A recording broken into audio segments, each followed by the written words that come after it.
On today's episode, I sit down with Joe Valley. Joe, firstly, has the most soothing voice you've ever heard, so tune in. But Joe is also the co-owner of Quiet Light Brokerage, a firm focused on helping e-commerce sellers maximize their biggest payday in exiting their business. It's a long one, and rightly so, because Joe has tons of knowledge to share about all the things you consider when it is selling a business, scaling it. I continuously steal all of his incredible quotes. Promoting yourself to a state of incompetence is one of my favorites. Talks about his vision and direction, and it really is a great episode, and one that I just feel really grateful that I got to sit down with the guy and shoot the shit and learn from him. So I hope you guys enjoy it too. Hi, and welcome to Successful Scales, the show where I interview now successful professionals about their journey and try and garner insights onto any tips that can be applied to your business at home. Whether it's financial freedom or the exit of your company, wherever your journey may take you, the idea here is to simply learn from those who have done it before. I hope you enjoy and you get some value out of this. Buckle up and enjoy the episode.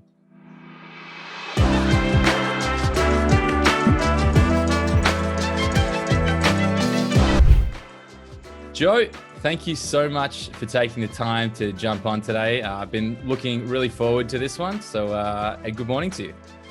Always good to chat with you. Happy to be here. Fantastic. Well, you and I have got to know each other a little bit over the last few weeks, maybe even months now. And, I've learned a lot and it's been awesome. We sat down, we had some really great, stimulating conversations about the whole space that relates to the world of M&A and all the roll-ups and the difference and the approaches. But, for those listening who don't know you as well as I do, I'd love just to hear a little bit about you so that they can get on the same page and understand just how brilliant you are. Oh boy, brilliant. No one's ever described me as brilliant, but thank you. Thank you for that. And tell my wife you said that. Well, hopefully she listens. I'm an entrepreneur, first and foremost. Self-employed since, fully since 1997, but I really started as a kid like most of us, just hustling for a buck here and there. I think I started my first website for $50 in 1997, maybe 98. Yeah, I launched my first product in 1998. I was running a radio direct response media buying agency and launched that in the fall of 97, launched my own product in January of 98, and spent $50 on a website. This was radio, and then, a website. We eventually did a TV infomercial. Second product did a similar thing. And I went through a cycle of building businesses and letting them run their course. Products. This is what we did in direct response media, right? On radio and television. You build it, you let it run its course, you move on to the next product. There was no concept of building it to eventually sell it.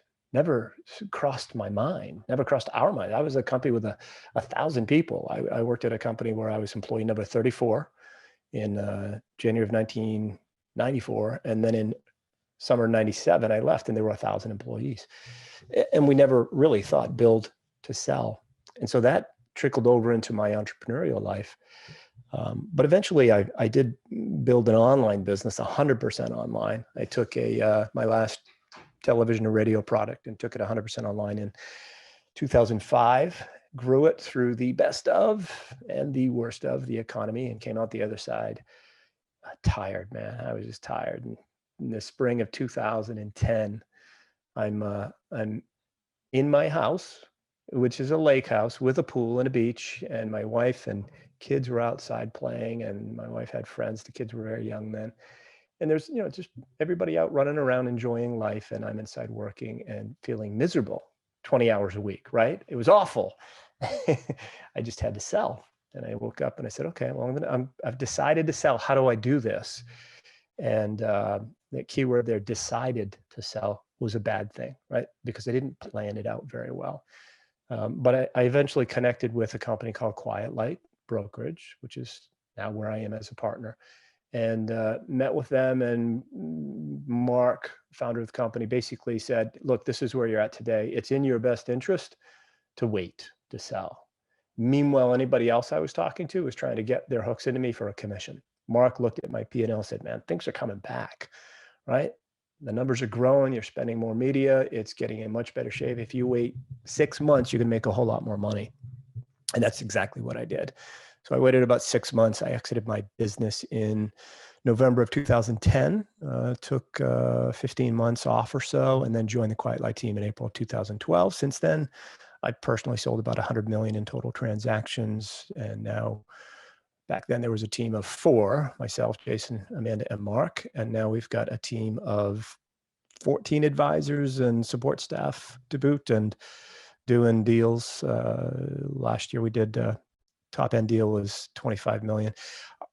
Smallest 16,000 pocket deal. Our goal and our model is a strange one. It's to help first. It's to give everything away for free, educate, teach. And when people are eventually ready to exit, when the time is right and the value is right, that's when we're here to help with that. So it's a strange one, but it works very well. I love the position, and we really hit it off, and it's a lot clearer now as to why. So thanks for sharing. And, for those listening, pretty awesome. Also, for those listening and not watching, Joe actually doesn't look a day over about 39. So I know you're probably doing the math here, but, but he's done some pretty incredible things. So you touched on a few topics, and I wanted to get some insights. You talked about when you went to exit your first business, and you talked about decided versus planning. And I just wanted to get an understanding, for a lot of the listeners out there, given the whole heat of the space and how much money is coming in from venture capital. I just saw another roll up launch today, and every day there's something new here. What is that I got a decision? call from one this morning. There you go. It's just insane to be sitting. It feels like being at kind of the epicenter of everything that's happening at least in e-commerce right now that's going on. It's just the pace is just frenetic.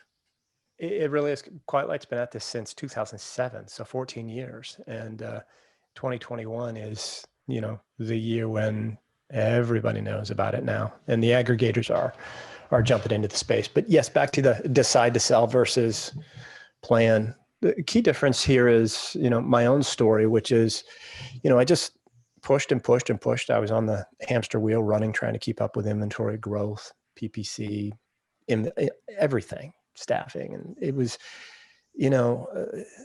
glorious and awful all at the same time. Yeah.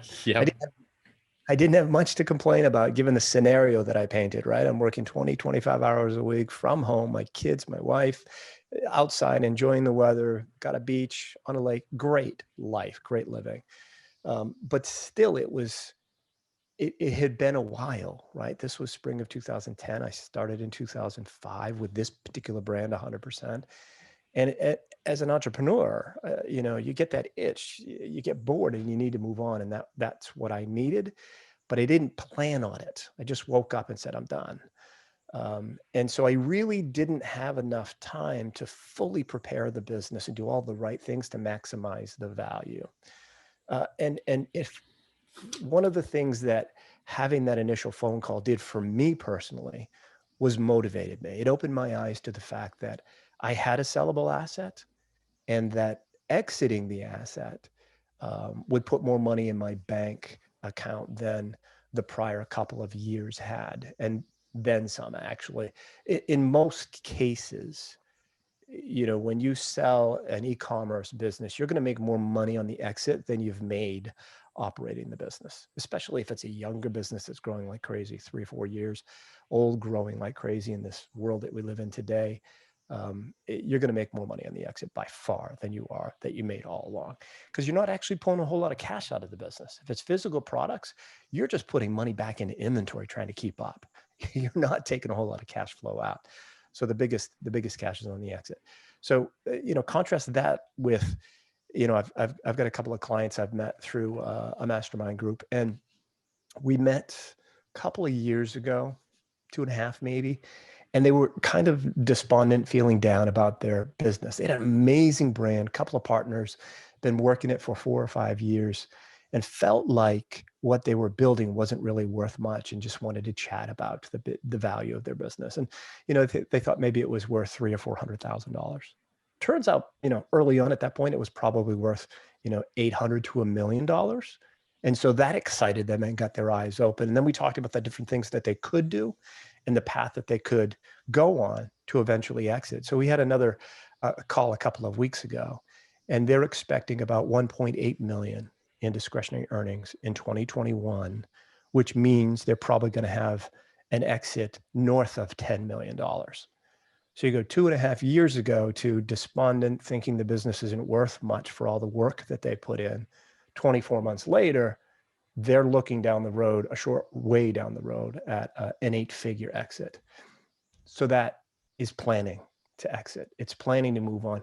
Even if they don't and they want to hang on for a couple of more years, if they're having a good time and they put a CEO in place that does all the grunt work that they're doing now and they work less, they've got a much more valuable business, valuable in terms of cash in the bank and valuable in terms of filling their soul and, long-term cash flow as well. But getting involved in understanding what you don't know is critically important to building, that asset that you have, which is very likely your most valuable asset.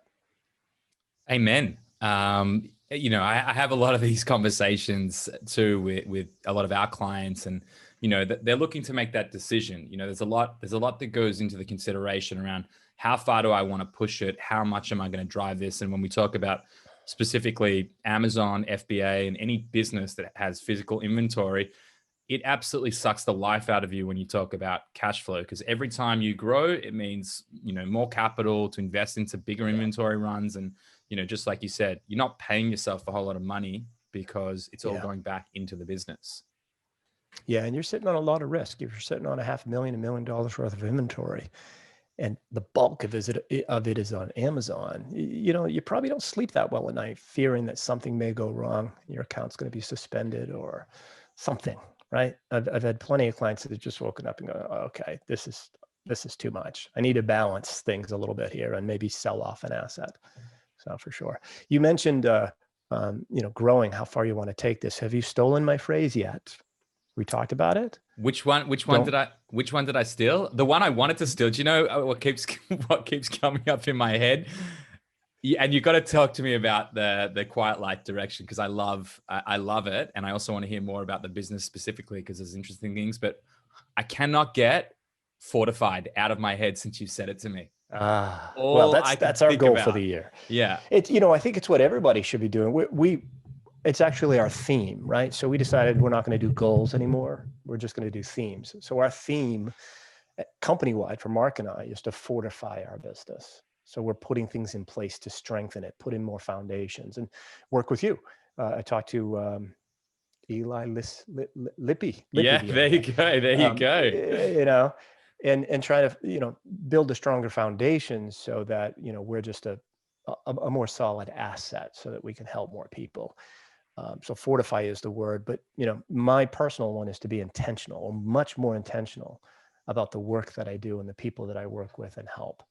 But that's not the phrase I was talking about. You were talking about, growing a business and deciding how far you're going to take this. And the key phrase that I say often is make sure that you don't promote yourself to your level of incompetence, because we all have a certain level of incompetence, right?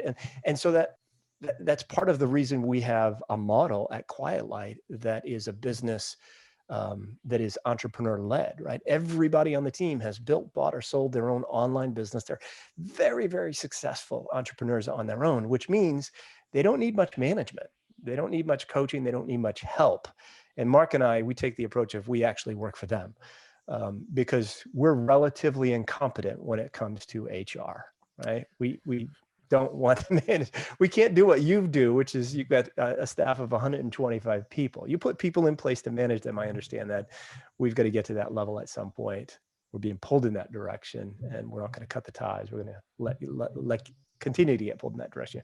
We just need to put the right people in place to make sure we're not promoting ourselves to our own level of incompetence. Such a good one, Joe. You have so many great lines that it's hard for me to remember them all. I wrote that one down this time because I've screwed up so much in my life. Come on now, you learn this by making mistakes, right? And that's exactly it. Yeah. That's exactly how we learn. But On your model, I really found it fascinating, but you actually said something that you work for them. I mean, that for me is the sign of a great leader.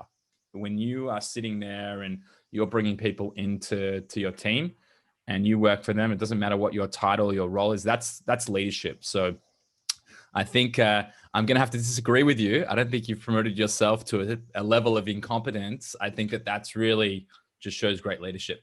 But well, not yet, not yet. But the key thing is, we understand what we like and don't like, what we want to do and don't want to do, and we don't want to micromanage. Therefore, our model works incredibly well for us and our personalities and our strengths and our weaknesses, because we've got incredibly talented people that are really, our board of advisors in many ways. So it works out very well.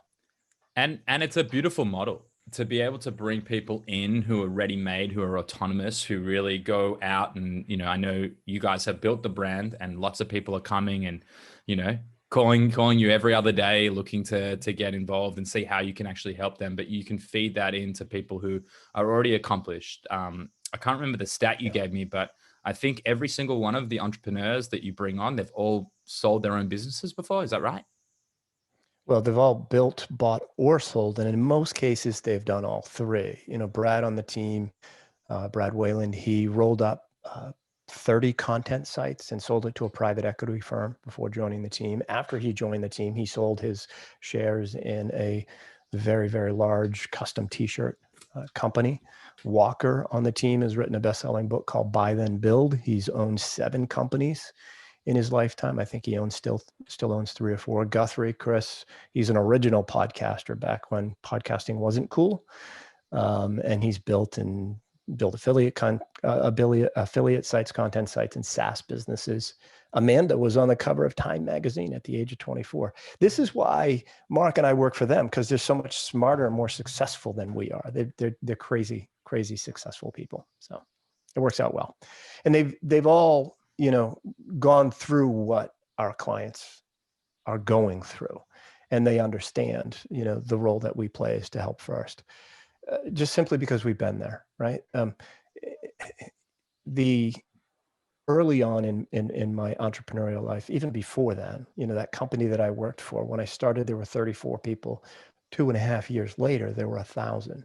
I absolutely loved that company, like many of us do as entrepreneurs. This was entrepreneur-led. It was built by a man that had a high school degree only, but he crushed it, right? It was incredible. The first year that I was there, we did $5 million in revenue.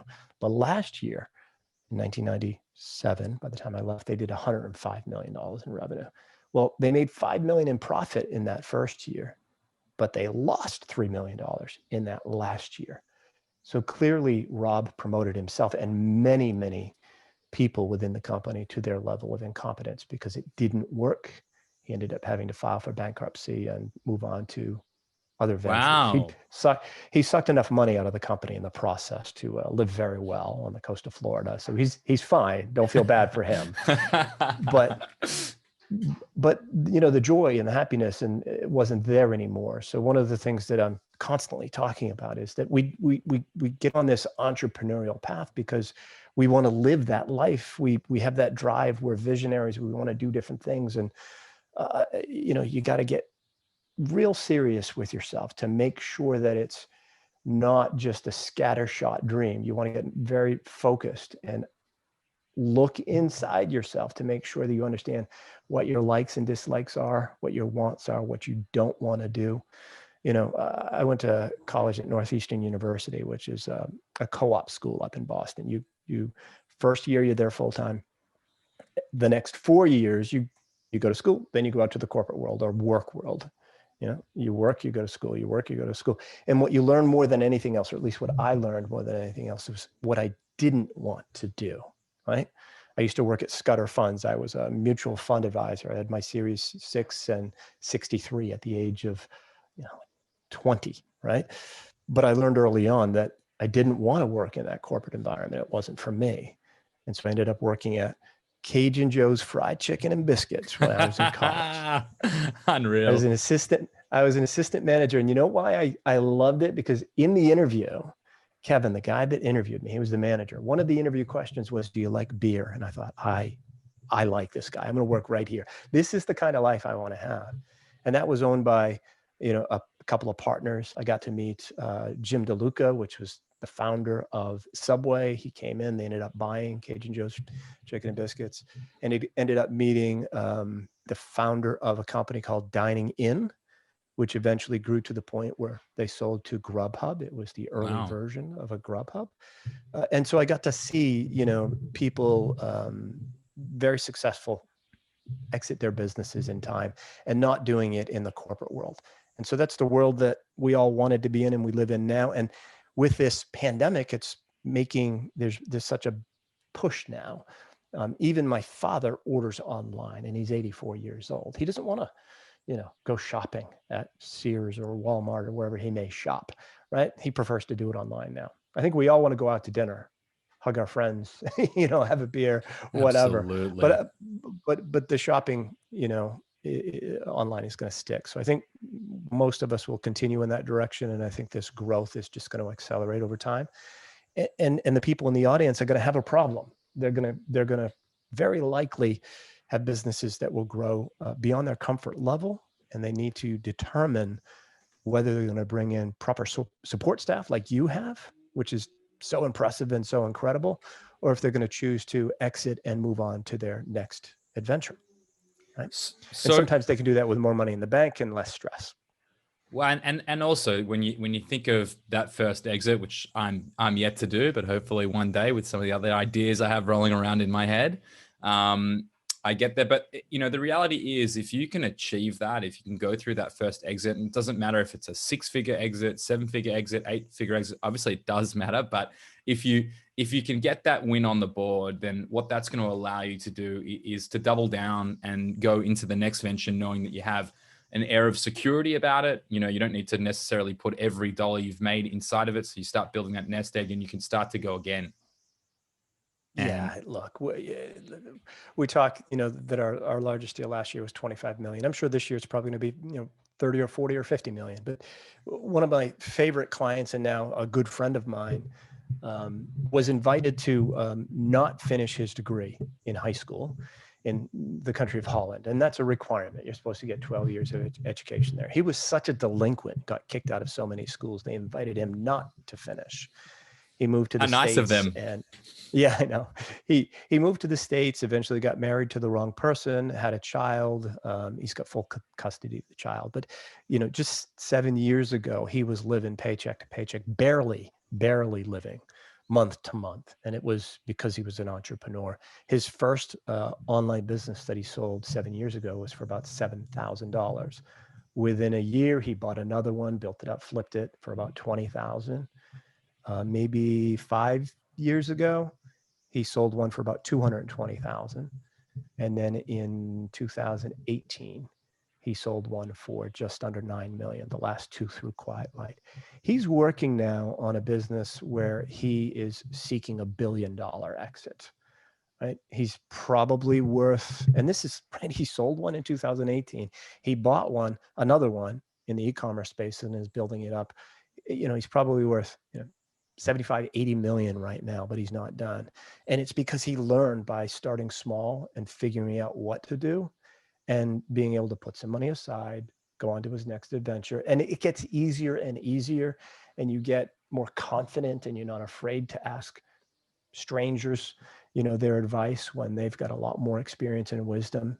He's figuring out how to reverse engineer a path to $1 billion exit. And he does not have a college degree.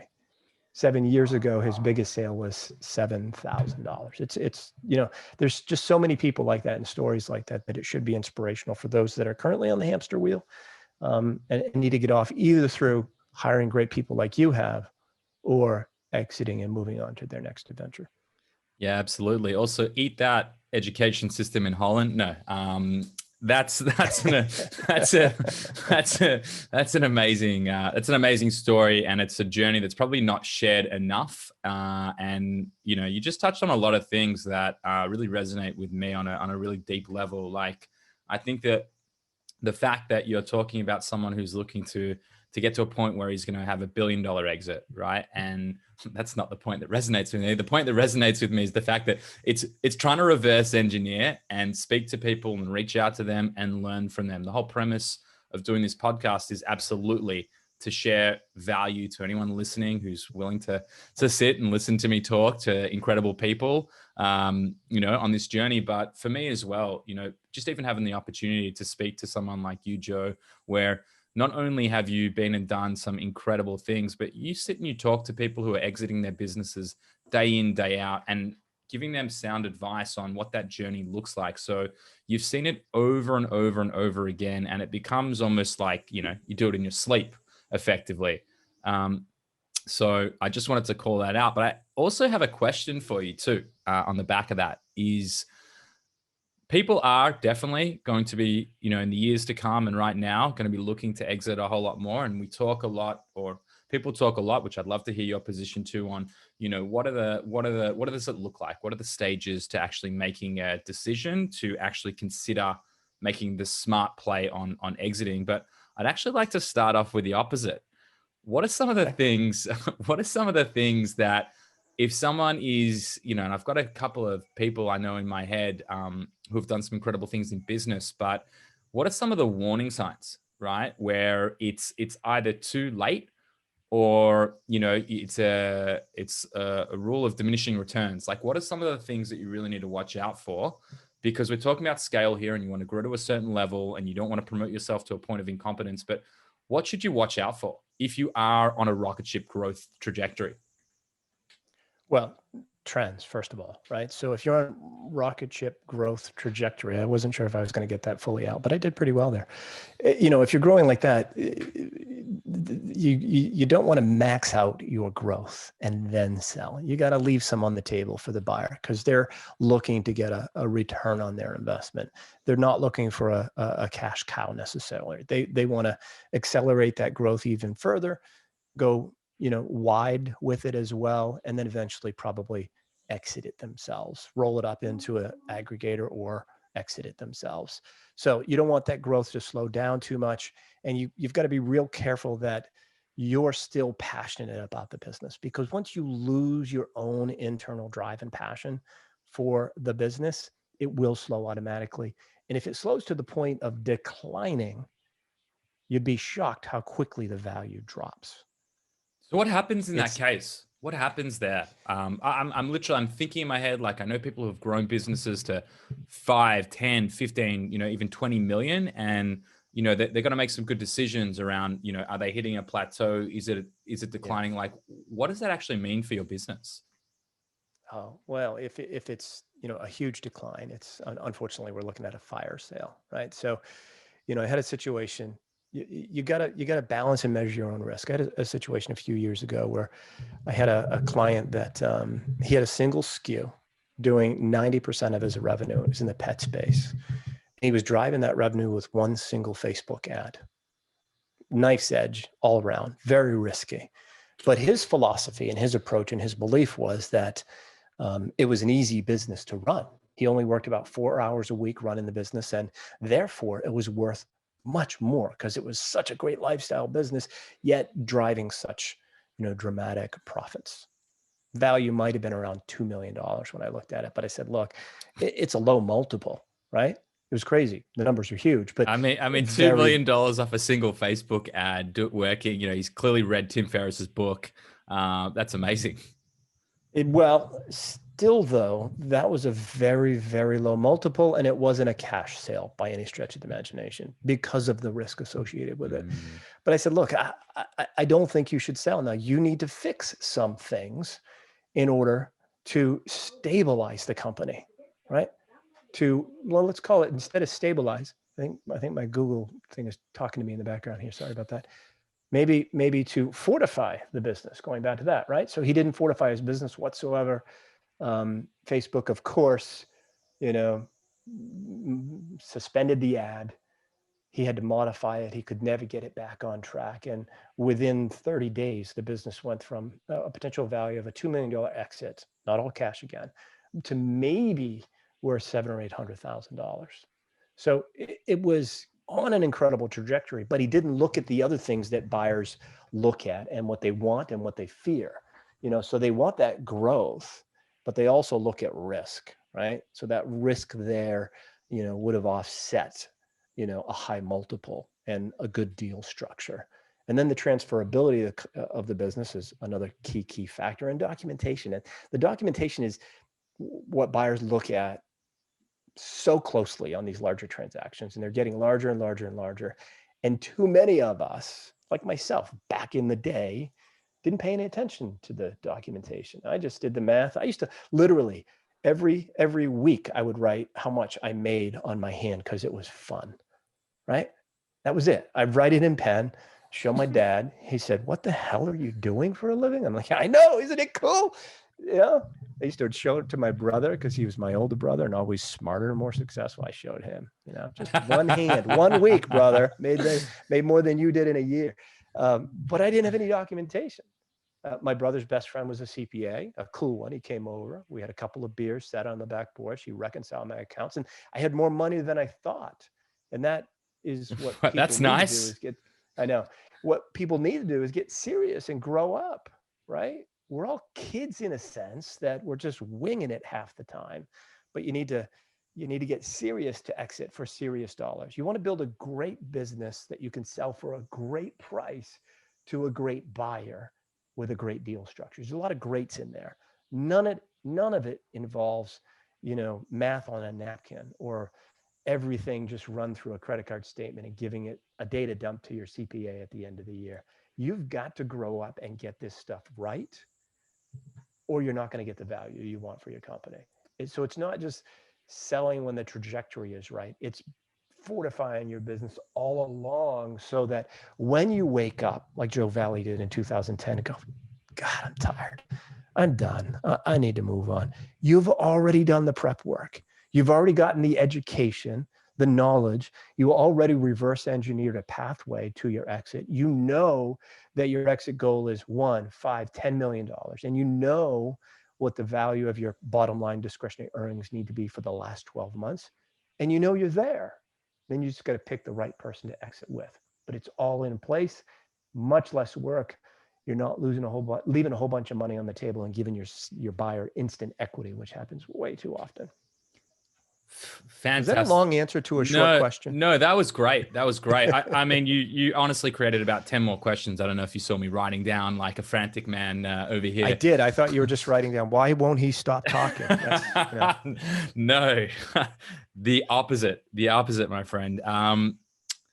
You pointed something out, and now my brain's sitting here ticking over, thinking, right, you've got this friend who has the Facebook-led business that's driving for a potential exit of 2 million.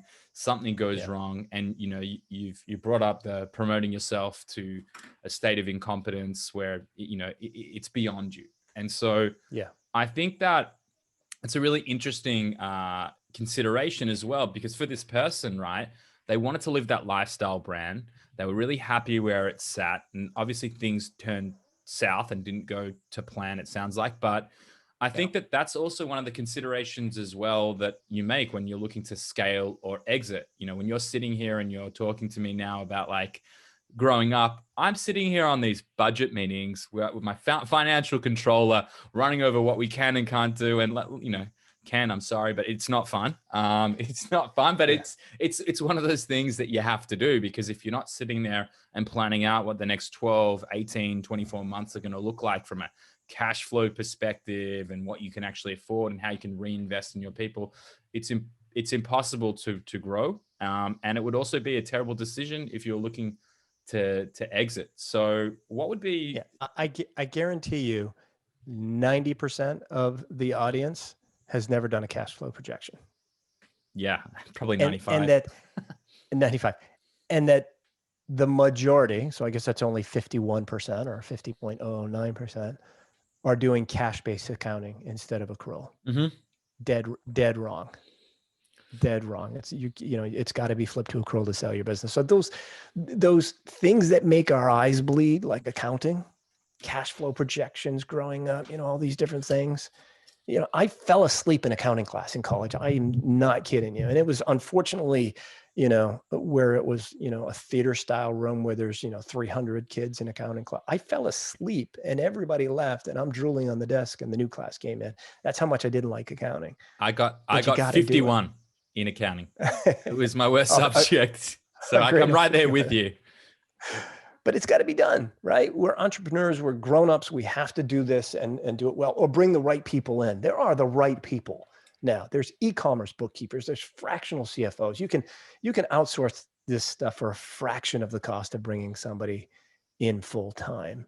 And that's actually going to help the value of your business. So you got to grow up and do the things you don't like, or at least put the right people in place, like I think you have.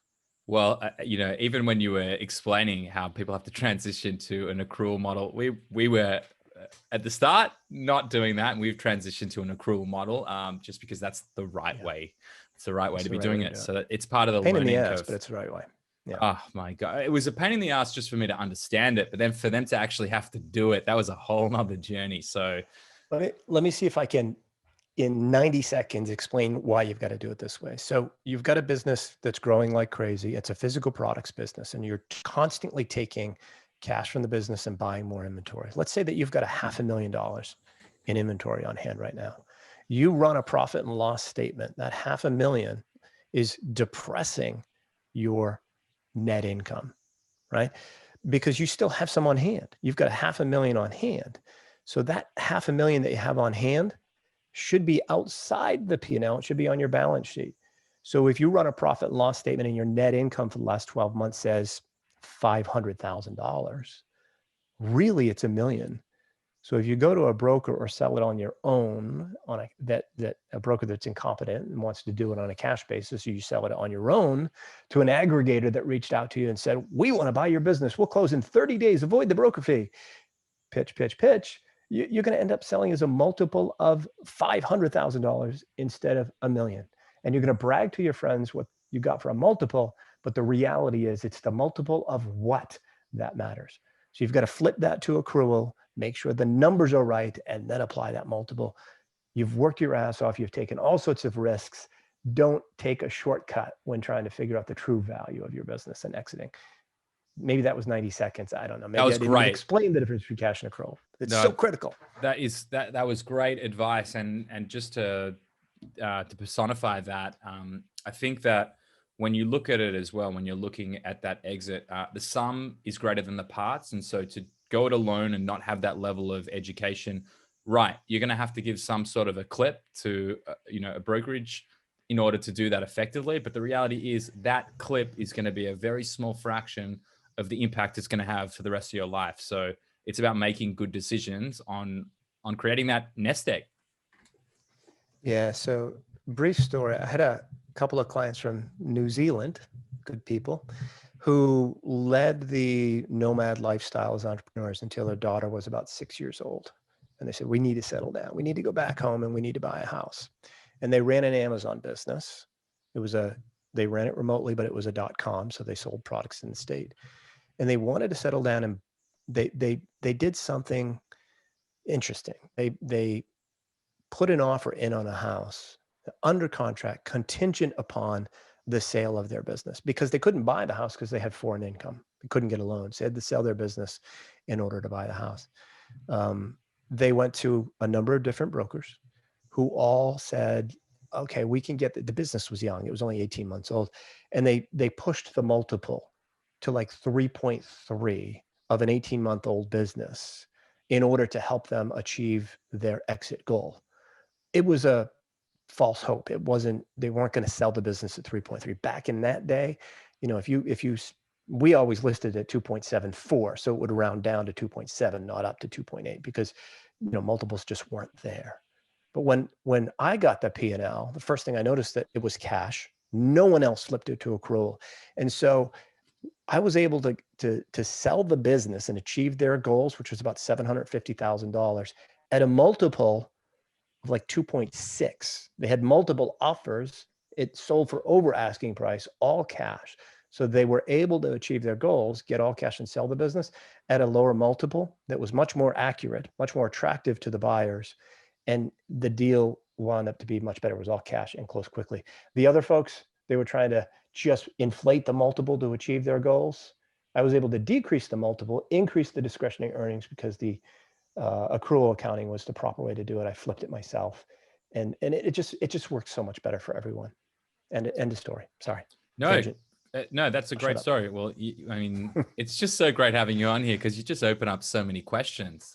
You talked a little bit right now about the multiples back then versus today and where they Yeah. sit.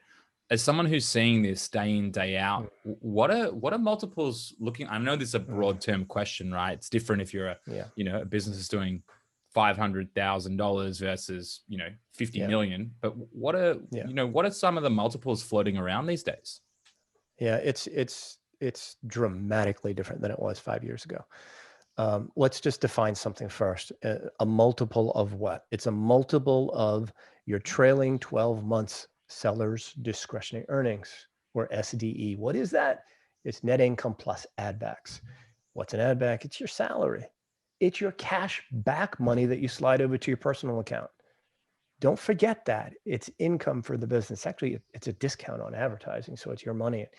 And it's not taxable anyway, so IRS hasn't figured out how to tax it. But we've got 18 different levels of add backs, 3 different levels, 6 levels within each, different types of add backs. The first thing is it's a multiple of seller's discretionary earnings. So calculate that right. So yes, they're going crazy, right? So there's more buyers in the space. The online space has become more grown up, more legitimate. Buyers are maturing, brands are maturing, and aggregators have stepped into the space, right? We all know Thrasio's story. They've got $1 billion valuation now, and now there's another 50 or 60 Thrasio wannabes. Some of them have raised several $100 million, some a couple of million, but they all want to buy more. And so that's creating upward pressure on multiples, not just because of them, but because every Tom, Dick, and Harry that's out there that wants to be an online entrepreneur either step out of the corporate world and buy something, or they sold something and they want to buy and build versus start from scratch. They're all competing against each other now. At least that's the way it should be. And it's driving up multiples. So by way of example, Chuck on the team recently listed a business that was only doing $200,000 in discretionary earnings. Only. It's a lot for some, very little for others. But that type of business, it was in a great niche. It's in the pet space, mostly an Amazon business. They were selling some wholesale to Chewy. So they had a balance of both, but still mostly Amazon, and growing 80 to 90% year over year. The business was relatively small, so the multiple was still fairly low, but still it was a 3.5 of discretionary earnings. It was a frenzy, like it has been very much on good quality listings so far this year and last year as well. But he ended up with 7 offers, and it ended up selling for something, I think it was a 5.8 multiple of discretionary earnings, a little over 6 with inventory. Absolutely unheard of 5 years ago, even 3 years ago, maybe even 2 years ago. But the aggregators all competed for it, and a couple of individuals competed for it as well because it was kind of a good fit for other products that they had, and they pushed it up. Finally, what they're doing a little bit is looking at a forward-looking multiple, right? So if there's just 25% year over year growth, this is what I've been saying for years and nobody paid attention. The buyers never paid attention. I'd say, look, if you buy something at a 4-time multiple and all you have is 25% year over year growth, you're going to earn your money back in 2.7 years. They were like, yeah, whatever. Don't care. That's too rich for us of a multiple. Now they're all, competing against each other and pushing multiples up. So multiples do climb with the higher value businesses, with bigger businesses, and more diverse, less risk type businesses. So if you've got, $1 million in discretionary earnings and 35% of the revenue is recurring, and it's a very well balanced business and very transferable, and your documentation is impeccable, you're going to get a higher multiple. I mean, you're going to start at a minimum of 4, right? Minimum, and it's probably going to go up quite a bit from there. But sometimes you'll see listings that are not like that. I listed something late last October of 2020, right? And the goal of my client was to sell the business and get it wrapped up and assets transferred before the end of the year. So I had 60 days or so to sell a business that was listed with inventory at about $3.4 million. So we needed a cash buyer and we needed to price it right. So her discretionary was $1 million, but it was only listed at 2.9 to achieve her goals, which meant that within 7 days we had 6 offers and we got it closed on December 15th because she was trying to donate money to her own charitable organization and avoid some taxes. So every seller has their own personal goals. So multiples are important, but multiples don't get deposited to bank accounts. So when I talk to a client and I say, okay, let's reverse engineer a path to your exit. What are you hoping to achieve? What do you want to exit the business for? And they tell me, I'm looking for a 4-time multiple. I'm like, a what? A 4-time multiple of what?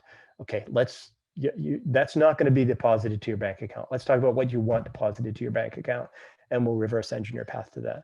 We'll take out the broker fee. We'll estimate your taxes, and we'll talk about all those things so that you can really see where you are today and how far away or close you are to that goal. Without that clarity and that vision, you're not going to be like my 2 friends, clients that thought their business was worth $400,000 or $500,000 2.5 years ago, and now they're staring down the road at an 8-figure exit. When you get that level of clarity, it's amazing how motivated you can get. As an entrepreneur, you can break through walls, go over hurdles, jump through valleys, avoid the potholes, because you're excited again and you're passionate and motivated because you have yet another goal. And that's what drives most of us is a goal. So you gotta reverse engineer a pathway to that. And that only comes with conversations and knowledge. I mean, I feel like you're just spitting so much knowledge here today. It's fantastic. I'm learning a lot. You touched on. I mean, you just really touched on that now as well. Is that it's about building that pathway to what it is you are setting out to achieve, and maybe your multiple of what. Now, for some people, and I'm just going to give you an example here. For some people, I was formerly a part of a business that was actually acquired by Thrasio. And for one of the co-founders, I'm certain that was not his dream. He didn't want to exit because the business defined him. And that was his one thing, right? But it definitely got to a point where it was beyond their level of competence to manage an operation, got to about 5 million. And what are some of the different deal structures that can actually go into an exit for someone who is still motivated about the product? They love what they're doing. They come into work every day motivated, but they understand that they're not operationally savvy, let's say, enough about, managing 400,000 units a year of inventory and handling the 3PL relationship. Like what are some of the things that people can actually do to stay in the game, but still, create that exit? Are we talking equity role? Is that what you're asking? Potentially. I mean, you're the expert. Okay. Well, that's if they want to have a monetary exit, but still stay in the game, meaning that brand. Yeah. The only option would be an equity role, and it's something that happens with mostly a little larger businesses, right? So somebody, I mean, if it's the perfect fit, someone may take a business sub 500,000 in value and buy 70% of it. And then you can roll 30% into a new company where it's being managed in a portfolio, and your 30% then becomes much more valuable. Let me give you an example. I sold one in the store. It was a nutritional supplement company, and let's call them aggregators. Really, they're just e-commerce people that grew up and then started buying other brands. They're not the aggregator where they raise funds like Thrasio or Boosted. But let's just say that the client was doing $1 million in discretionary earnings. They sold 60% at a 3.5 multiple. A relatively low multiple, but they had certain goals as well. So they had another 400,000 that, if they'd sold 100%, that 400,000 that they capped would have been worth 3.5. What is that? $1.4 million? Yeah. Right. Okay. My math neither is of good. us. Neither of us is. We talked about this before. Math ain't our strong suit. Yeah, it's acceptable. $1.4 million. Yeah. Not bad, right? But they're leaving $1.4 million cash on the table. They're not taking that off. They're rolling that into the new co. So they own 40% of a new co that is part of a larger portfolio that's already been offered a 10-time multiple. So that 400,000 immediately becomes valued on paper at 4 million. So their second exit, if you will, when that portfolio is sold and their new co is sold with it, should be worth a lot more than that first exit, even if they had sold at a full exit of 100%. That's still the exception rather than the rule. The Thracios of the world, for the most part, they're looking to buy you out. They may give, and there's lots of, and I'm happy to talk about deal structures with, let's just call it aggregators in general, what they look for. And I'm happy to talk about how to negotiate with an aggregator and what some of the scary deal points are there as well, because they're going to find you more than likely because they're just buying up lists of Amazon businesses and reaching out and saying they want to buy your business. And it seems exciting and, really, really, what a dream. They reached out and they want to buy a business. What they really want to do is take your business from you and give you terrible deal terms and pray to God that you don't actually, bring any other buyers to the table so that they can, avoid a bidding war. But I'm happy to talk about any of that if you want to get into specific deal structures of aggregators. Yeah, I would, you know what? I would love to end on those points, just knowing we don't have a whole heap of time left. I'd love you to take us through that because that for me is super fascinating. I'm speaking to a lot of the aggregators and it's a lot of great guys and girls driving these aggregators, but I would love to be a little bit more knowledgeable as to some of the things to avoid. Obviously, sitting in my position too, we have a consulting practice. It's our obligation to make sure that when we're advising our clients, they do the right thing. So if you're selling in a competitive environment with lots of bidders trying to buy your business, odds are you're going to get 90% cash at closing, right? At least, if not 100% cash. Depends upon the size of the business. If you get into the $10 million range, you're still going to get 75, 80% cash at closing. The problem with selling directly to an aggregator, or the problems, there's lots of them. Number one, what their pitch is going to be, avoid the broker fee. If you hear them say avoid the broker fee, what they're really saying is, please don't properly calculate your seller's discretionary earnings because we don't want you to do all the add backs that boost the seller's discretionary earnings. That alone will pay for the broker fee times 2 or 3 times. But for the most part, what they're trying to do is to buy, let's say, an FBA business in that 2 to 3 time multiple range. They want to withhold or hold back, they call it a stability payment of, let's say 10%. So say you got an overall $2.5 million sale. They're gonna keep 10%, maybe 20% as a stability payment. If you Google stability payment, you won't find it. They made up the term.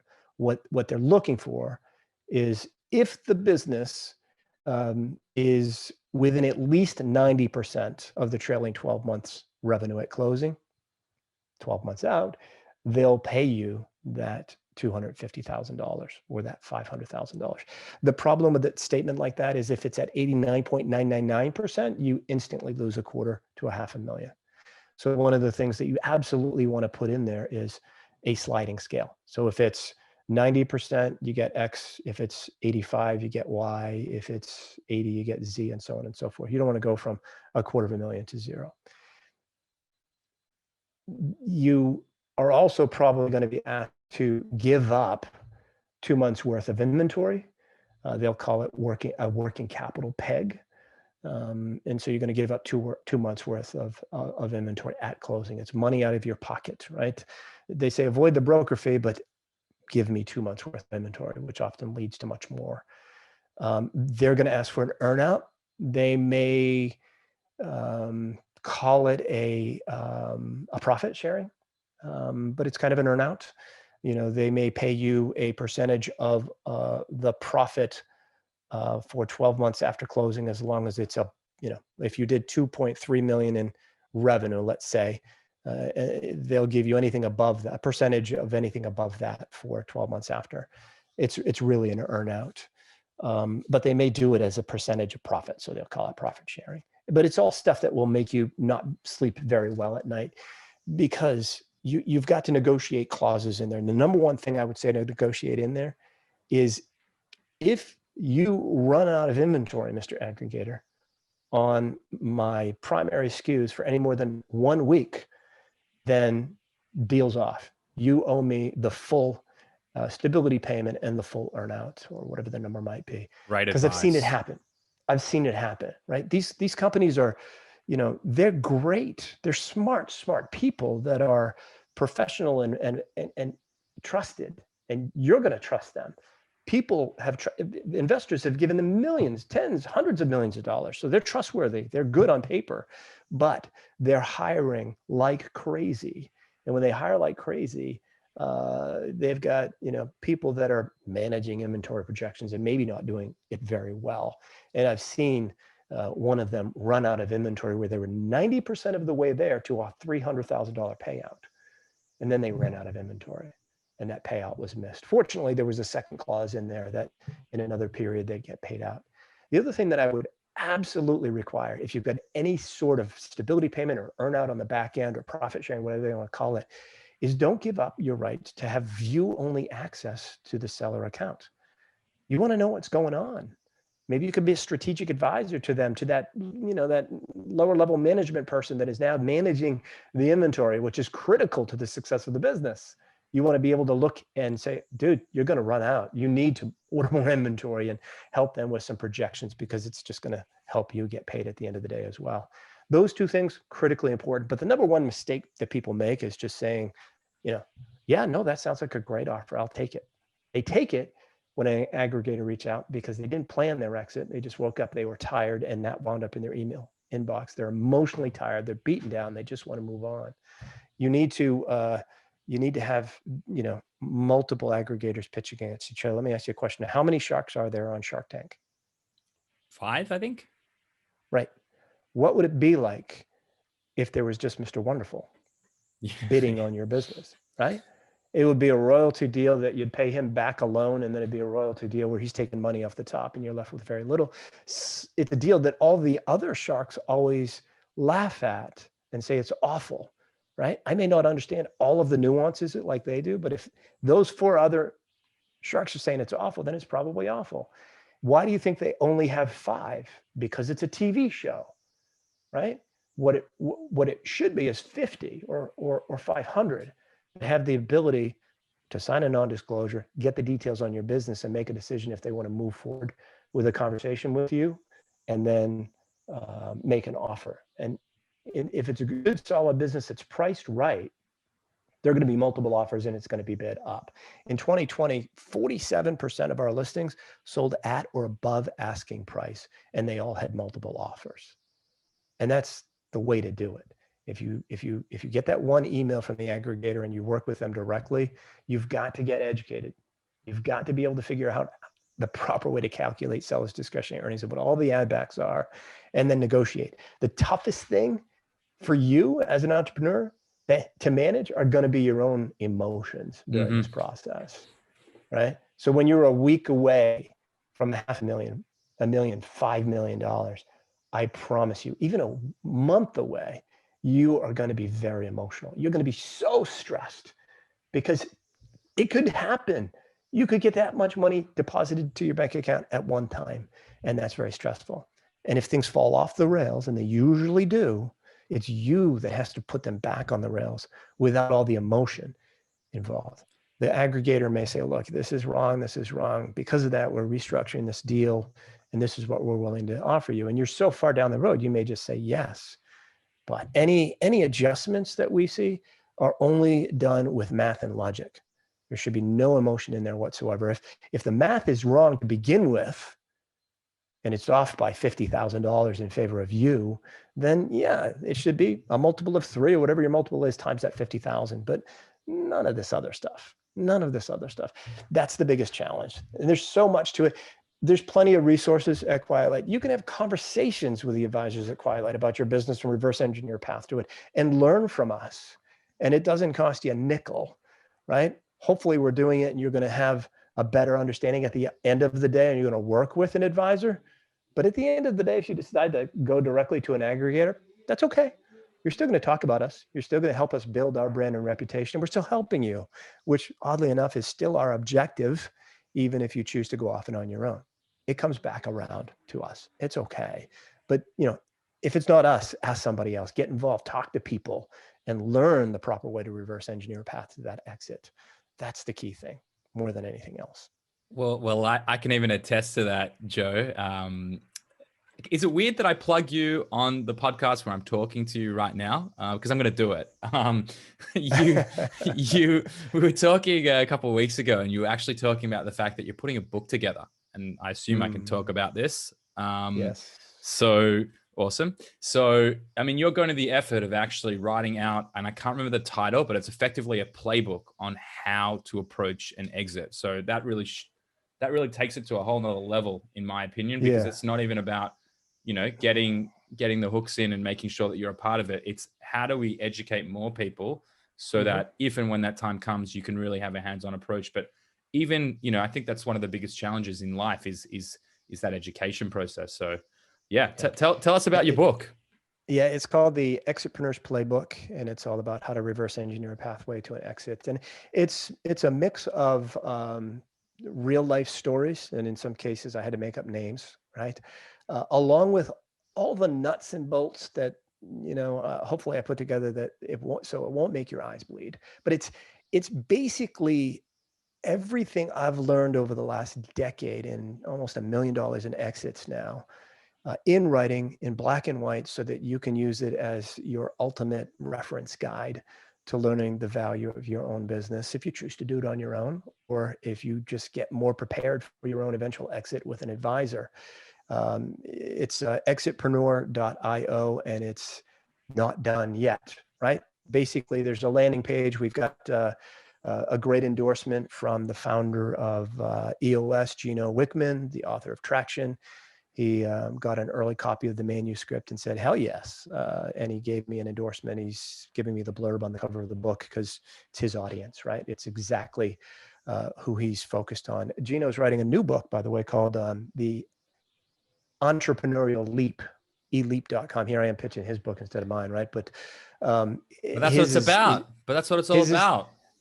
His is the beginning of the pathway for an entrepreneur. Mine is the end. So it's kind of a good match.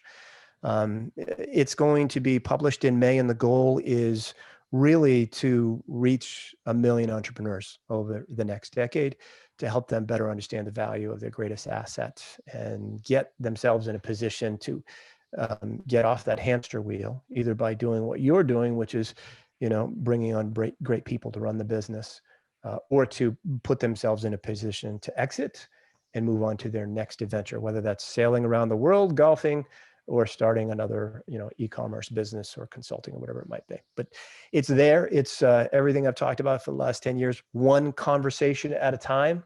Selfishly, I got tired of having that one conversation at a time, so I just put it in a book. It's all right there. Exitpreneur.io. Fantastic. I cannot wait to get my hands on a copy and read every word there. And I just want to, before I let you go, and I want to finish with one question, mostly just how people can reach you if they're looking to get in touch. But talk about intention. You've literally set the foundation that you want to reach 1 million entrepreneurs and help them on that journey. So just to bring it back to the start of the episode, I mean, it sounds to me like everything you do has real purpose and there's vision around it. And it's just very cool. I could sit and talk about Gino Wickman all day. I won't do that now, but just awesome to see how far you want to take it. Yeah, he's a good guy. My intention is just that, to help first. It's when you're starting off as an entrepreneur, when you're young and starting off as an entrepreneur, it's all about, passion and freedom and money.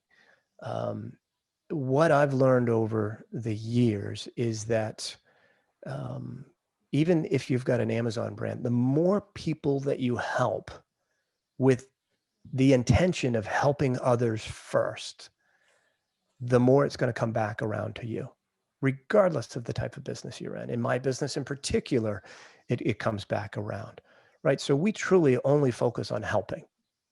And sometimes that means that people go, well, he doesn't seem very passionate about selling my business. I think I'll just go with Empire Flippers, who are good people, by the way.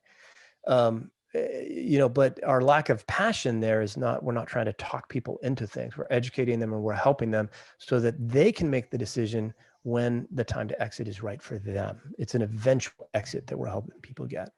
And that eventual might be tomorrow. It might be 2 years from now.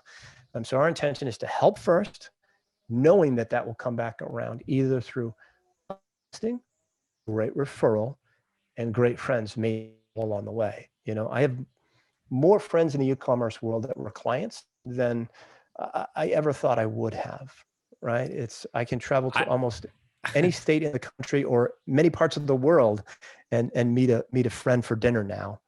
And I probably haven't met them face to face because it was all done, like this online and so on and so forth. But it's a great business to be in. I'm in a great space. I love what I do. And we've got a team that, they're just incredibly successful and smarter than I am. And just that's the way to reach them. That was your question.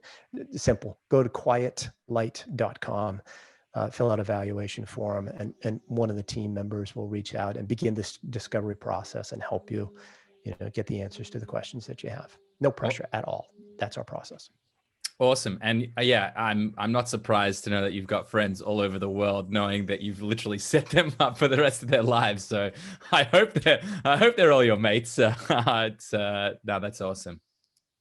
Yeah, it's a good position to be in. I'm glad to be in it, and my intention is to keep doing it, right? I just want to help as many people as possible. The book is a big part of it.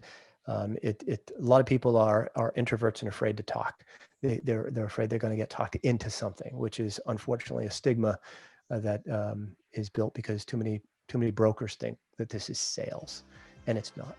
They should be helping first. So the book is going to help those people, grab a beer, grab wine, and flip through the book and get a little bit of education as they build their, pathway to their eventual exit. And I'm looking forward to helping people with it. Love it. Well, Joe, thank you so much for taking the time. I've learned a lot. I hope those listening at home have learned a lot. And just glad to have this time with you. My pleasure, Yoni. My pleasure. Look forward to seeing you in face-to-face one of these days, right? In person. We're going to make it happen. We're going to make it happen, hopefully this year. I look forward to it. Thank you very much, mate.